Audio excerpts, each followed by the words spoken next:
હાલો friends, જય શ્રી કૃષ્ણ. અને અત્યારે થઈ ગયો છે ડિનરનો ટાઈમ. તો 6:30 જેવું થયું છે. તો અત્યારે ડિનરનો ટાઈમ થઈ ગયો છે અને આજે હું ડિનરમાં બનાવીશ થેપલા અને સૂકી ભાજી. જો કે ગુજરાતીને થેપલા ડિનરમાં કયો, બ્રેકફાસ્ટમાં કયો કે લંચમાં કયો કે ઇવનિંગ સ્નેકમાં કયો, ગમે ત્યાં ચાલે એ લોકોને. એટલે અત્યારે હું થેપલા અને સૂકી ભાજી બનાવવાની છું. એટલે હું અત્યારે જ બનાવું, એટલે કે સવારમાં મોર્નિંગમાં પણ ચાલે નાસ્તામાં થેપલા. એટલે મારે બનાવવા નહીં, કાંઈ બીજો નાસ્તો ન બનાવો. એટલે હું થેપલા રાતે જ બનાવું, એટલે સવારમાં પણ ચાલે. તો ચલો, હું થેપલા બનાવું છું અને હું આખો વ્લોગ તમને બતાવીશ કે હું સૂકી ભાજી અને થેપલા કઈ રીતે બનાવું છું એ. તો થેપલા અને સૂકી ભાજી બનાવવાની છે. તો સૂકી ભાજી બનાવવા માટે મેં અહીંયા લઈ લીધા છે 4 મોટા બટેકા અને એને મેં આવી રીતે કટ કરી લીધા છે અને એમાં મેં મીઠું નાખી અને બાફવા હું મૂકી દઈશ. બફાઈ જાય પછી હું એની ગ્રેવી મસાલા બધું કરીશ, એટલે એ હું તમને બતાવીશ. તો અત્યારે પહેલાં આપણે બટેકા બાફી લઈએ. તો સૂકી ભાજી બનાવવા માટે આપણે બટેકાને બાફી લીધા હતા. પછી મેં એમાંથી છાલ ઉતારીને આવા મોટા મોટા કટ કરી લીધા છે. એટલે આપણે જ્યારે સૂકી ભાજીમાં ચમચો ફેરવીએ ને ત્યારે એ બટેટા સાવ છૂંદો ન થઈ જાય એટલા માટે. અને અહીંયા મેં લઈ લીધા છે ટમેટા અને આદુ અને મરચી, જે લવિંગિયા મરચાં આવે છે એ મેં લીધા છે. તમે ઓલા સાદા મરચાં પણ લઈ શકો. એટલે મેં મોટા મોટા કટ કર્યા છે. કોઈને તીખું લાગે તો એ સાઈડમાં કાઢી શકે. અને એના માટે આપણે લીધા છે લીમડો, મીઠો લીમડો. તો આટલું જોશે. અને સૂકા મસાલા હું પછી જેમ એડ કરતી જઈશ એ હું તમને બતાવતી જઈશ. તો હવે કઢાઈમાં હું લઈ લઈશ આ 4 પાવડા તેલ હું લઈ લઈશ. એટલે સૂકી ભાજીમાં તેલ હોય તો જ સૂકી ભાજી મજા આવે. આપણે બહુ વધારે નહીં નાખીએ ને સાવ ઓછુંય નહીં નાખીએ. તો એવી રીતે 2 પાવડા લઈ લીધા છે. બસ આ 3 જ પાવડા લઈશ. પછી એવું હશે ને તો હું ગરમ કરીને ઉપરથી નાખીશ. તો અત્યારે 3 પાવડા આપણે તેલ લઈ લીધું છે. અને હવે તેલ ગરમ થાય એટલે એમાં આપણે નાખશું જીરું અને મીઠો લીમડો. એનાથી આપણે વઘાર કરશું. તો તેલ આવી ગયું છે અને આપણે એમાં એડ કરી દીધું છે જીરું 1 ચમચી. હવે જીરું તતડી જાય પછી આપણે એમાં એડ કરશું હિંગ. તો આપણે એમાં હિંગ એડ કરી દીધી છે. અને હવે આપણે એમાં એડ કરશું મીઠા લીમડાના પાન. પછી હવે આપણે એમાં એડ કરશું આ મરચી અને આદુ.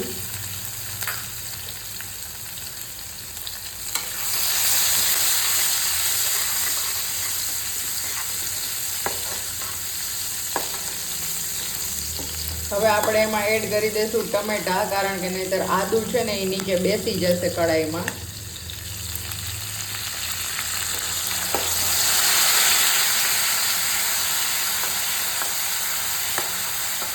હવે આને આપણે 2 મિનિટ સુધી પાકવા દેશું અને પછી આપણે એની અંદર એડ કરશું બધા મસાલા.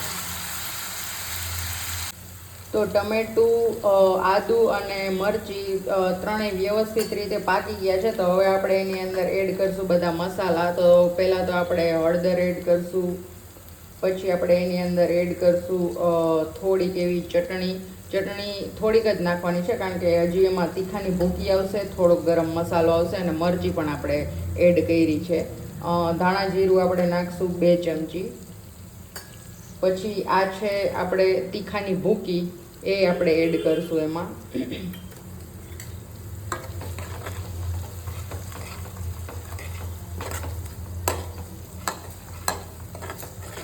તો આવી રીતે બધા મસાલાને મિક્સ કરી દેવાના છે. અને હજી આપણે એડ કરવાનું છે એમાં નિમક જોઈને એડ કરજો, કારણ કે આપણે બટેકા બાફતી વખતે નાખ્યું હોય એટલા માટે.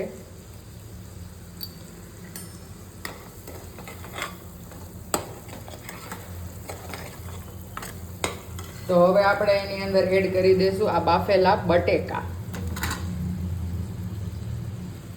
હવે એને મસ્ત રીતે આપણે મિક્સ કરી લેશું બધા મસાલા સાથે.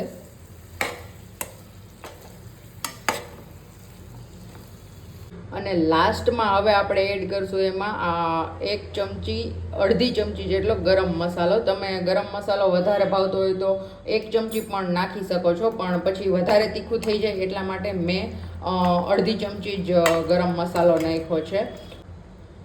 તો આપણી સૂકી ભાજી ડન થઈ ગઈ છે અને હવે લાસ્ટમાં હું એમાં એડ કરીશ લીલા ધાણા. એ પણ હું ધોઈને જ એડ કરું છું. તો લુક લાઈક પણ મસ્ત બની ગઈ છે અને ટેસ્ટી પણ એવી જ બની છે જેવી દેખાય છે એવી જ મસ્ત.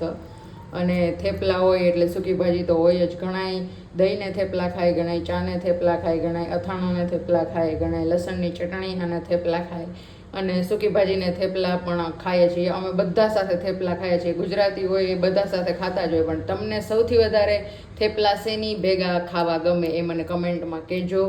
તો હું તમને બતાવી દઉં. આવી સૂકી ભાજી આપણી બનીને તૈયાર થઈ ગઈ છે. ટેસ્ટી, તમતમતી અને તીખી એવી મસાલેદાર.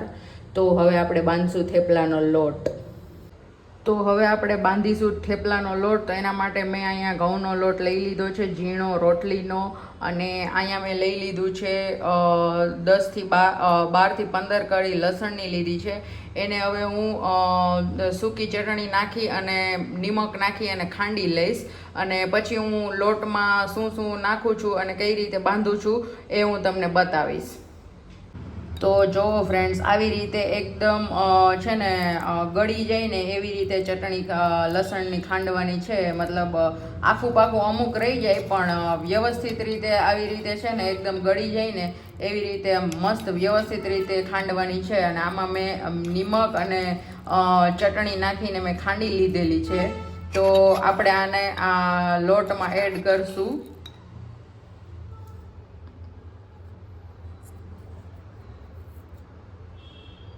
આવી રીતે આપણે લોટમાં એને એડ કરી દઈશું. અને હવે લીધી છે આપણે મેથી. તો આ મેથી પણ હું ધોઈને જ યુઝ કરું આવી રીતે, એમને હું ન નાખું.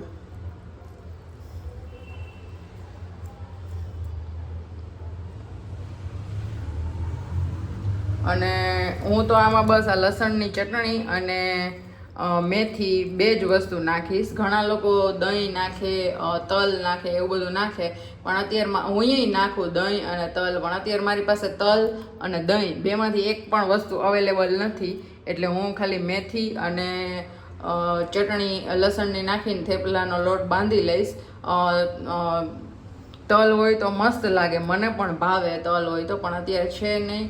અને પછી જો તલની રાહ જોઈશ લેવા જવા માટે તો પછી મેથી બગડી જશે. ને મને કોઈ વસ્તુ બગડે એ ગમે નહીં એટલા માટે.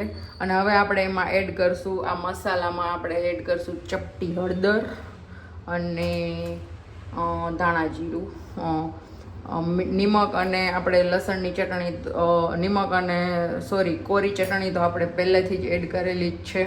અને હવે આવશે એનામાં મોણ.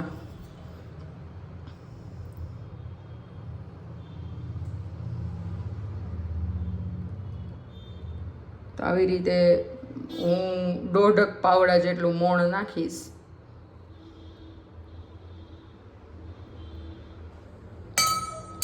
બસ હવે હું આ લોટને બાંધી લઈશ નોર્મલ આપણે જેમ બાંધતા હોય એ રીતે. લોટ બાંધી અને પછી મળું હું તમને. તો આવી રીતે મસ્ત એવો આપણો થેપલાનો લોટ બંધાઈને તૈયાર થઈ ગયો છે. તો હવે હું બધા થેપલા વણી લઈશ અને ચોળવી લઈશ. પછી હું તમને બતાવીશ. તો ગાઈઝ, હું થેપલા વણવાનો અને ચોળવવાનો એવો વિડીયો નથી બનાવતી, કારણ કે ઓબ્વિયસલી એ તો બધાને આવડતું જ હોય. બસ ખાલી રોટલી વણી નાખવાના અને ઘીમાં અથવા તેલમાં તમને જેમાં ગમે એમાં ચોળવી નાખવાના, મતલબ શેકી લેવાના. એટલે મસ્ત એવા પરોઠા બનીને તૈયાર થઈ જશે. એવું હશે તો હું વણવાનો તો નહીં બનાવું, પણ શેકવાનો એક થેપલું શેકી અને હું તમને બતાવી દઈશ કે મસ્ત રીતે. તો જો ગાઈઝ, અહીંયા થેપલા આપણા વણાઈને તૈયાર થઈ ગયા છે. તો હું તમને બતાવી દઉં. આવી રીતે આમ થેપલાને લોઢીમાં નાખી દેવાનું છે. પછી આ એક પડ ચડી જાય પછી એની ઉપર આપણે તેલ નાખવાનું છે, એટલે ધુવાળો ઓછો થાય. તો જો આવી રીતે મસ્ત રીતે આમ સ્પ્રેડ કરી દેવાનું છે. ધુવાળો તો થાય જ, અમે થેપલા હોય એટલે ધુવાળો તો થાય જ. પછી આ ઓઇલને આવી રીતે મસ્ત રીતે થેપલામાં સ્પ્રેડ કરી દેવાનું. પછી આને આવી રીતે આમ ઊંધું વાળી દેવાનું, ઉથલાવી નાખવાનું. પછી પાછું આપણે થોડુંક ઉપરની સાઈડ આમ તેલ નાખવાનું. અને એને દબાવવાનું નથી, આમ હળવા હળવા હાથે દબાવવાનું છે, આમ એકદમ નથી દબાવવાનું, નહીંતર થેપલું કડક થઈ જશે. બસ આવી રીતે આમ હળવા હળવા હાથે દબાવવાનું છે. જો અહીંયા આટલો થપ્પો તો થેપલાનો થઈ ગયો છે. હવે આટલું 2 જ બાકી છે, તો મેં કીધું હું તમને બતાવી દઉં. તો જો આ થેપલું આપણું શેકાઈને રેડી થઈ ગયું છે મસ્ત રીતે. તો આવી રીતે હજી હું 2-3 થેપલા છે એ શેકી નાખું, પછી મળું. તો જોવો ફ્રેન્ડ્સ, આપણી સૂકી ભાજી મસ્ત ચટાકેદાર બનીને તૈયાર થઈ ગઈ છે. અને અહીંયા આપણા મસ્ત મજાના એવા થેપલા બનીને રેડી થઈ ગયા છે. તો આ છે અમારું આજનું ડિનર. અને તમે ડિનરમાં શું ખાધું એ મને કમેન્ટમાં કહેજો. અમારે થેપલા અને સૂકી ભાજી હોય એટલે બહુ કાંઈ જોઈએ નહીં. હવે છાશ છે ને એ હું બધા જમવાવાળા આવશે ને ત્યારે છાશ બનાવી નાખીશ. અત્યારે મતલબ દહીં ફ્રીજમાં મૂક્યું છે એટલે. તો ચલો હવે જમી લઈએ, પછી મળીએ. તો ફ્રેન્ડ્સ, અત્યારે ઓલમોસ્ટ 9:30 જેવું થઈ ગયું છે અને અમે લોકોએ જમી પણ લીધું છે. અને મેં વિડીયો એન્ડ કરવાનું બાકી રહી ગયું હતું. તો અમે લોકો થેપલા અને સૂકી ભાજી જમ્યા. તમે સાંજે ડિનરમાં શું જમ્યા એ મને કમેન્ટમાં કહેજો. અને તમને મારી આ રેસીપી વ્લોગ ગમ્યો હોય તો મારા વિડીયોને લાઈક કરજો, શેર કરજો, સબસ્ક્રાઈબ કરજો અને આવજો. By guys.